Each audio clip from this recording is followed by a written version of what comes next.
আমার ছেলে বিদেশ গেছে, আজ 20-21 বছর, কোনো যোগাযোগ নাই। বাপ মারা গেছে, আমি আছি আদা মারা। আপনারা কোন মিলে কি চেষ্টা করবেন, আমার পাড়াই আমার কোলে দিন, আমি একটু দেখতে যাই। সংসারের অভাব ঘুচাতে 21 বছর আগে মালয়েশিয়ায় পাড়ি জমিয়েছিলেন রতন মৃধা।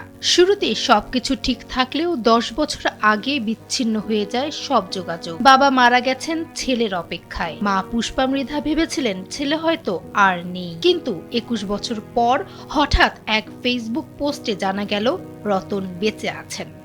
তবে মুক্ত আকাশে নয়, বন্দী মালয়েশিয়ার এক অন্ধকার জেলখানায়। আমি লেখাপড়া শিখতে পারি না, এগুলো লেখাপড়া শিখেই আমি বিদেশে পাঠাইছি বাবার টাকা পয়সা সব কিছু খুয়াইয়া। এখন কীভাবে আসতে পারে, আমার বাবা মারা গেছে, এখন মা আছে জীবিত, এখন ভাইকে দেখতে চাই, আপনারা একটু আনার ব্যবস্থা করেন আমার ভাইকে। বাগেরহাটের মুঘিয়া ইউনিয়নের আন্ধারমানিক গ্রামের রতন মৃধা মালয়েশিয়ায় বৈধভাবে গেলেও ভাগ্যের নির্মম পরিহাসে আজ তিনি 1 যুগ ধরে নিখোঁজ। বাবা নারায়ণ চন্দ্র মৃধা ছেলেকে না দেখার আক্ষেপ নিয়ে শেষ নিঃশ্বাস ত্যাগ করেছেন। আর মেজো ভাই, আমি যখন ছোট ক্লাস 3-তে পড়ি, আমার তেমন একটা মনে নাই, তখন সে আমার বাবা এবং বড় ভাই সেটা সব কিছুই এগুলো বিষয়ে করতে পারছে। বিদেশে পাঠানোর ব্যবস্থা করার জন্য যতটুকু হেল্প করা যায় বড় মেজো ভাইকে সব কিছু আমার বাবা এবং আমার বড় ভাই করছে। সো এখানে আমি তখন কিছুই বুঝতাম না, জানতাম না। বাট আমি এই বিগত আজকে 26 বছর আমার বয়স কন্টিনিউ চলতেছে। আমার দাদা বিদেশ গেছে 21 বছর কন্টিনিউ, তার সাথে আমাদের যোগাযোগ ছিল বিগত 12 বছর। বাট বিগত বাকি যে 10 বছর, সে 10 বছর আমাদের সাথে কোনো কন্ট্যাক্ট নাই ফ্যামিলির সাথে। এখানে আমরা পরবর্তী মাধ্যমে জানতে পারি যে আমার মেজো ভাই যোগাযোগ করতো অন্য একজনের কারোর মাধ্যমে, কিন্তু আমাদের ফ্যামিলিতে টোটালি কোনো যোগাযোগ কারোর সাথেই ইনভলভ ভিতরে ছিল না। এখানে আমিও জানতে পারতাম না, আমার বড় ভাই এবং আমার মা, বৃদ্ধ মা, বাবাকে হারাইছি, মা হয়তো বেশি দিন আর থাকবে না।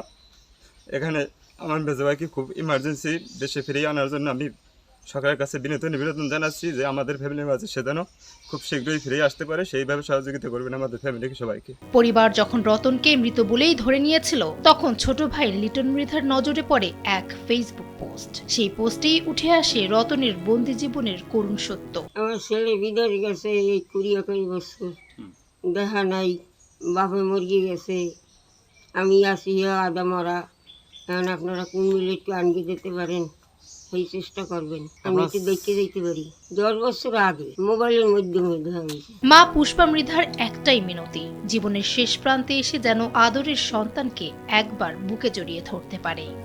নিখোঁজ হওয়ার আগে পরিবারের বড় স্বপ্ন ছিল রতন, কিন্তু সেই স্বপ্ন এখন জেলখানার 4 দেয়ালে বন্দী। প্রশাসনের সাথে যোগাযোগ করেছি, তাদের পরামর্শ নিয়ে আমরা ইউনো মহোদয়ের কাছে একটা অ্যাপ্লিকেশন করেছি তার মায়ের মাধ্যমে। তার মা দাবি জানিয়েছে তার সন্তান যেন দ্রুত তার কাছে ফিরে আসতে পারে। ইউনো মহোদয় সাড়া দিয়েছেন, উনি অফিসিয়ালি পররাষ্ট্র মন্ত্রণালয়ে চিঠি পাঠিয়েছেন এবং আমরা আশা করব অতি দ্রুত যেন সরকার তার বৃদ্ধ মায়ের কোলে তার সন্তানকে ফিরিয়ে দিতে সমর্থন হয়। এই বৃদ্ধ মাতা যে সন্তানের চিন্তায় মৃতপ্রায়, তার সন্তানের একটু চোখে দেখার জন্য সে আকুল হয়ে আছে। আমি প্রবাসী কল্যাণ মন্ত্রণালয় তথা স্বরাষ্ট্র মন্ত্রণালয় অর্থাৎ যথাযথ কর্তৃপক্ষের দৃষ্টি আকর্ষণ করছি।